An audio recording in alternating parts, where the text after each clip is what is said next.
Se a doutrina da Trindade é pagã, você também é. Bom, gente, vamos falar sobre esse assunto, que é um assunto extremamente importante, um assunto que eu vejo, né, em vários grupos, pessoas comentando, debatendo muito. E é muito comum pessoas falarem que a doutrina da Trindade ela vem do paganismo. E aí começam a comparar, como por exemplo, com essa imagem aí, né? Um Deus com 3 cabeças, ou até mesmo com a Trindade egípcia de Osíris, Ísis e Horus, né? Que é uma trindade egípcia ou tríade egípcia, né? No caso, Horus é o pai, Ísis é a mãe e Horus é o filho. Então temos pai, filho e mãe, né? Então muitos argumentam que a doutrina trinitária do cristianismo ela é uma doutrina que se espelhou em várias outras culturas, como a cultura egípcia. Eu acredito que você já tenha visto alguém postar, né, essa imagem aqui, falando aí de um Deus com 3 cabeças, né? E aí essas pessoas elas geralmente acusam os trinitários de pagãos. Vocês são pagãos.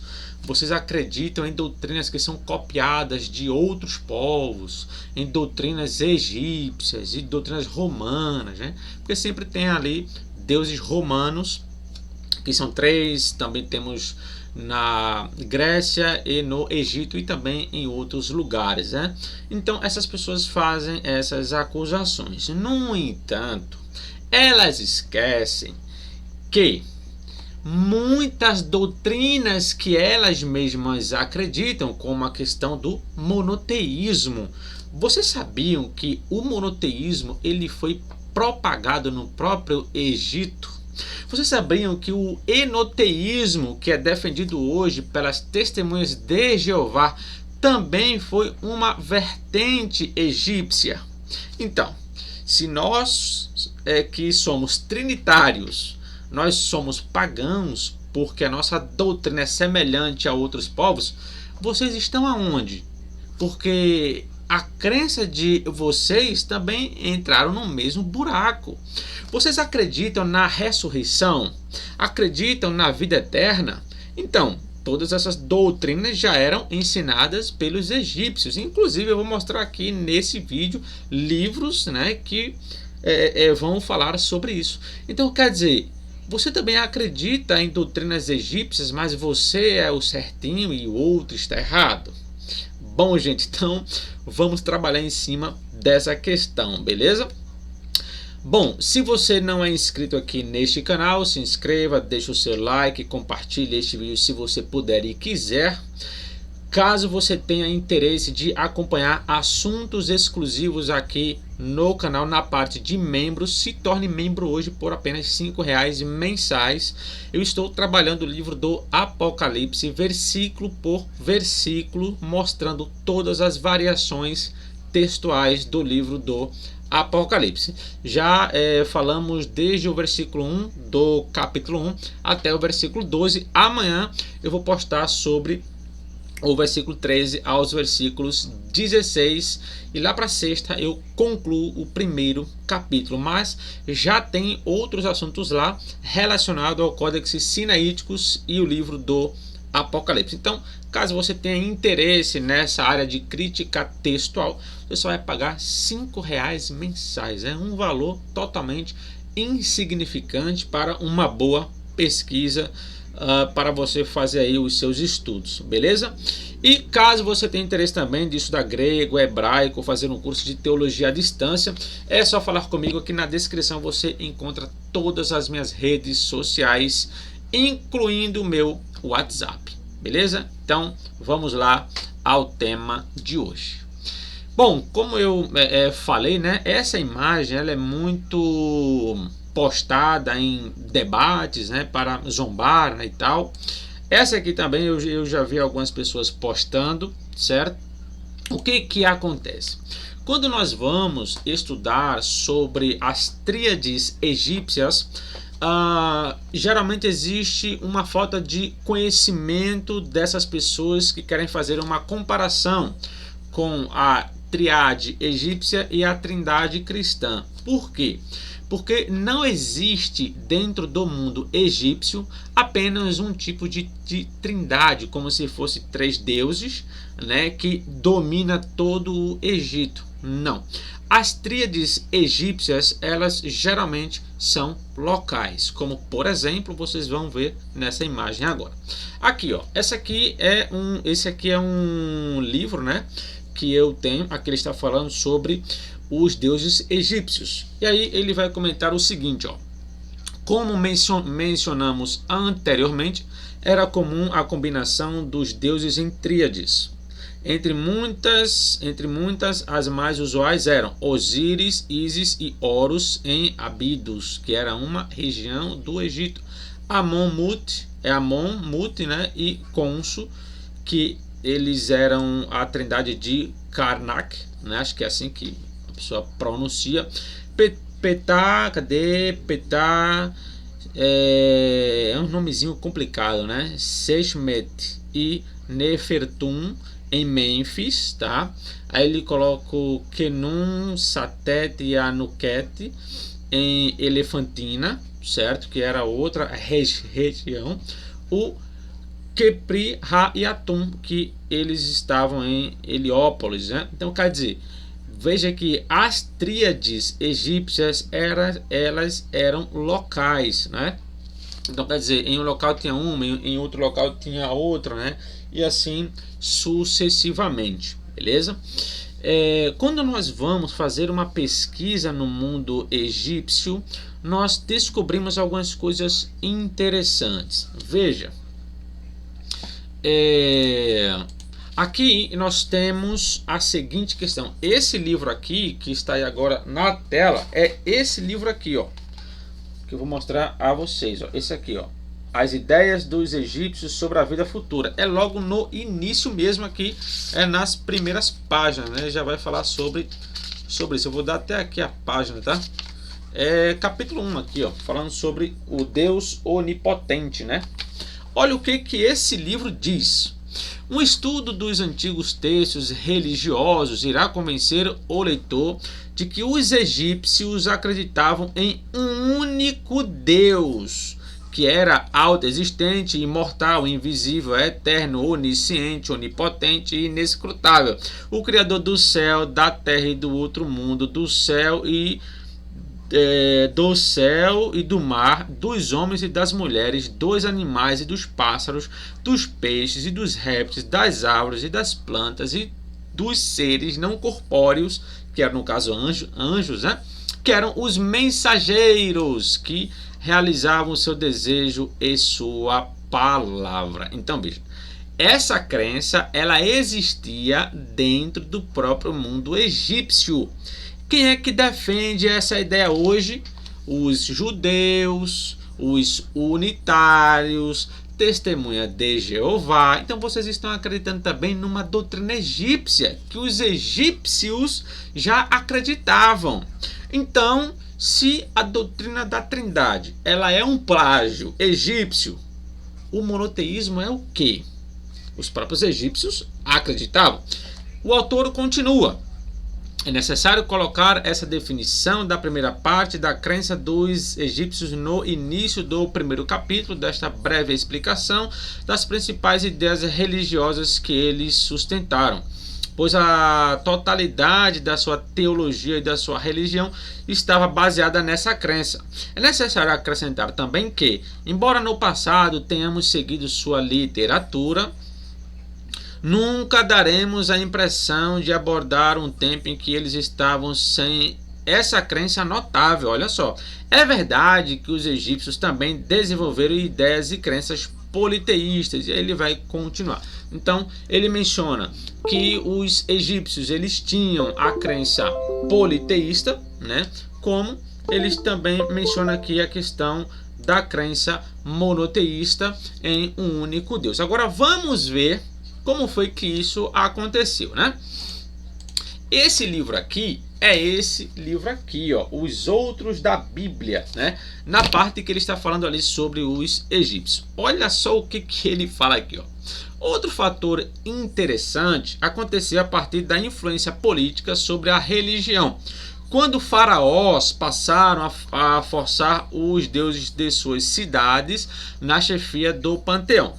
Um dos mais conhecidos casos foi o do deus Amon-Ra de Tebas, que foi transformado na divindade única a ser adorada, mas sem negar a existência dos outros deuses.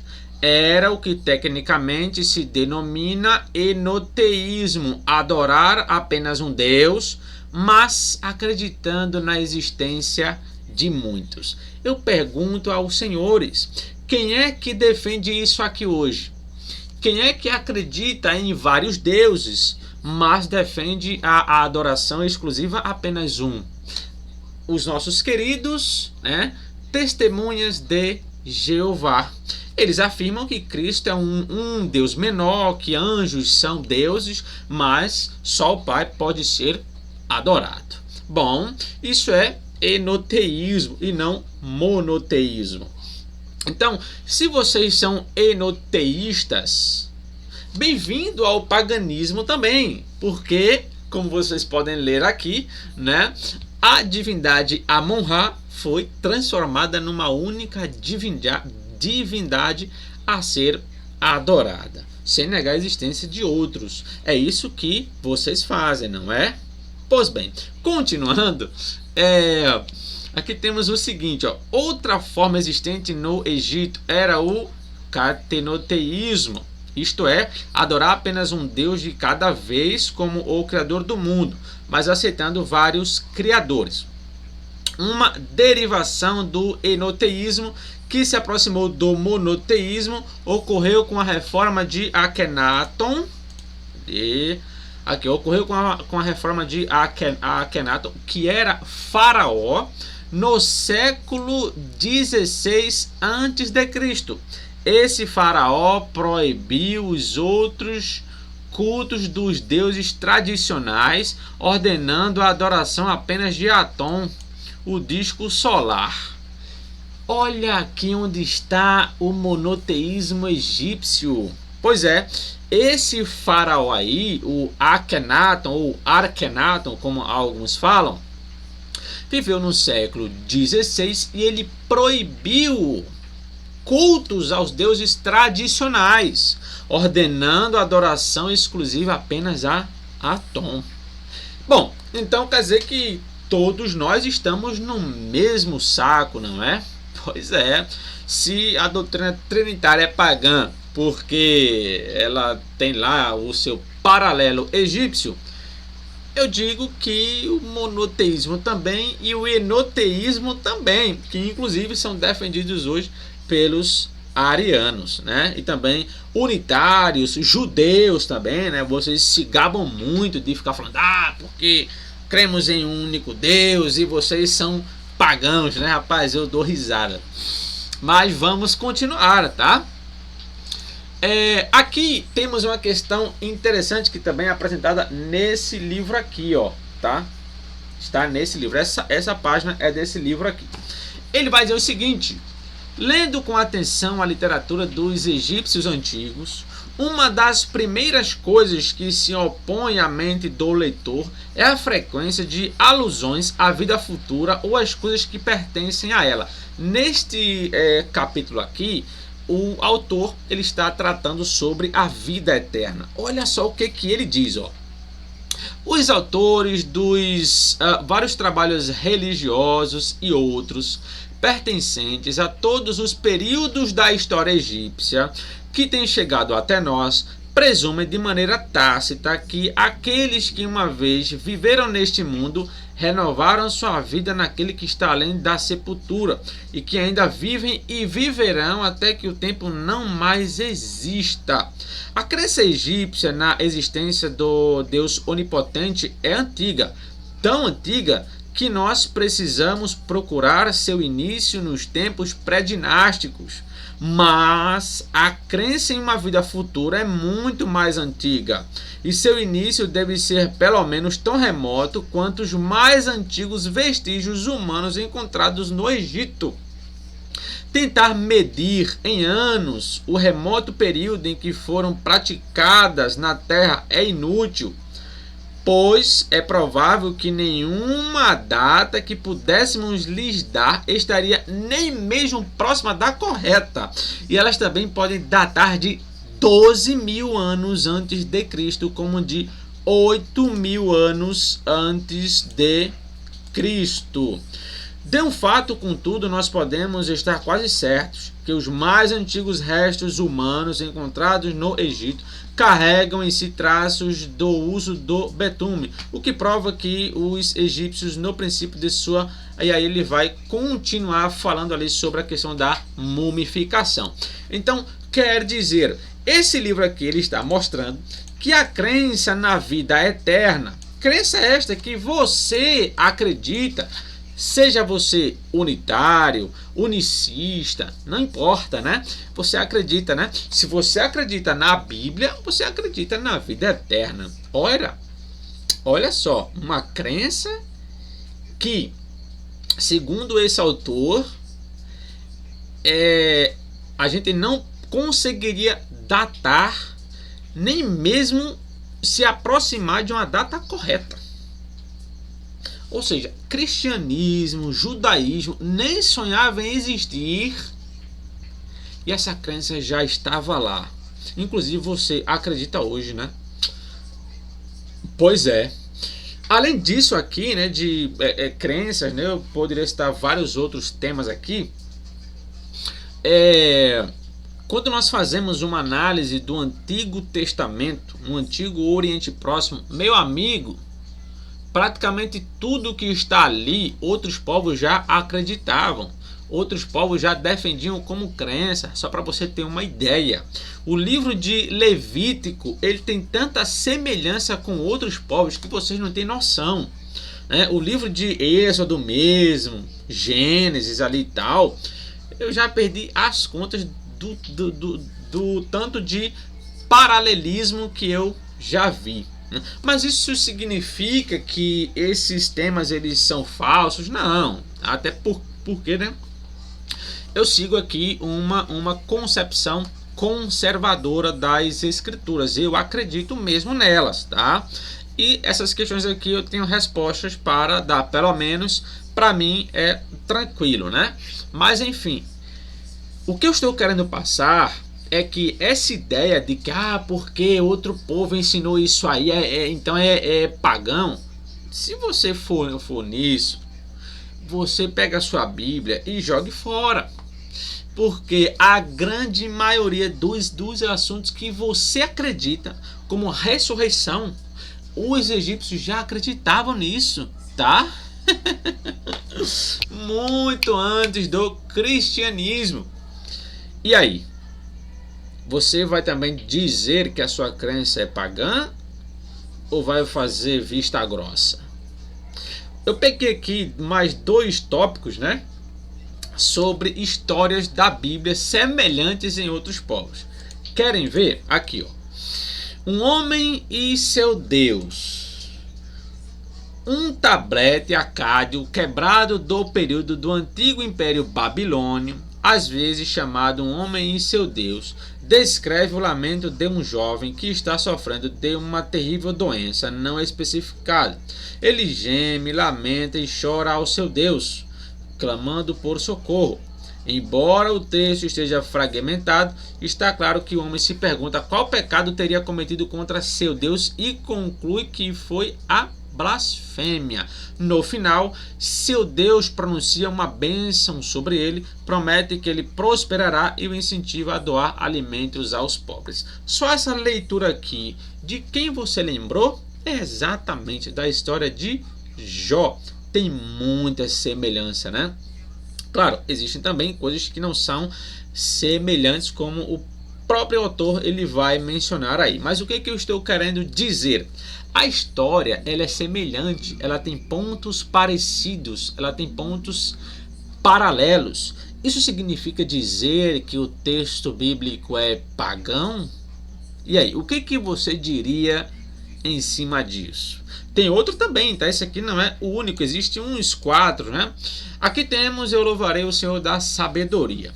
Um poema cádio intitulado Eu Louvarei o Senhor da Sabedoria vem do período babilônio conhecido como Cassita, a segunda parte do segundo milênio antes de Cristo. Como se trata de um piedoso sofredor, ele é muitas vezes comparado com Jó, embora seja formalmente mais semelhante a certos salmos bíblicos em que alguém descreve alguma doença ou calamidade que tem sofrido, mas louva a Deus por tê-lo livrado. Nesse texto, o poeta chamado Shubish Mesherechacan diz muita coisa semelhante à lamentação de Jó. Aqui temos alguns pontos. Ele diz: ele considera-se desamparado diante de Marduk, um Deus que é misericordioso, mas cuja ira é como uma ruidosa tempestade. Jó faz a mesma coisa. Lamenta o fato de ter sido abandonado por seus inimigos e familiares. Jó, a mesma coisa, né? Assim como Jó, ele descreve exaustivamente suas aflições físicas antes de sua cura. Foi liberto depois de ter visto 3 pessoas de aparência divina, 2 homens e uma mulher num sonho, né? Então, quer dizer, existem aqui alguns tópicos, né, que são bem parecidos com Jó, e também tem outro, né, a carta de Kirta, né, que também é outro texto, se eu não me engano, acádio também, que é muito parecido com a história de Jó. Então, assim, a Bíblia, ela tem paralelos em assuntos, em temas, em palavras, em imagens, em teologia, em praticamente, vamos dizer assim, né? Eu não vou dar aqui uma porcentagem, porque eu posso estar errado, né? Mas eu diria assim, ó, é muita semelhança. Exemplo, o texto de Gênesis 1:26, quando fala, né, que Deus ele fez o homem à sua imagem e semelhança, outros povos, eles diziam que apenas os governantes e reis eram imagem e semelhança dos deuses. Interessante que a Bíblia, juntamente com a cultura egípcia, são os dois povos, digamos assim, que falam que a raça humana é a semelhança de Deus. A literatura egípcia também atesta isso. Ou seja, ela concorda com o que a Bíblia diz. Então, quer dizer, é pagã também? O que vocês me dizem sobre isso, senhores unitários e judeus e seja lá quem for, né? Então, assim, eu acho muita hipocrisia o cara ficar acusando o outro de seguir uma doutrina pagã, sendo que em praticamente tudo que ele acredita também tem paralelo com culturas pagãs, tá? Então, assim, estudem mais antes de vocês saírem falando coisas assim aleatórias, que vocês só estudaram assim, se é que estudaram, né? Porque muitos eles só reproduzem o que foi passado de outro. Uma coisa é você não concordar com a doutrina, beleza. Outra coisa é você fazer acusações que você também se enquadra nelas, né? Então, quer dizer, é uma hipocrisia sem tamanho, né? Então, eu vou ficando por aqui. Esse foi o tema do vídeo de hoje. Que Deus abençoe a todos vocês e até o próximo vídeo. Não se esqueça de se inscrever aqui no canal.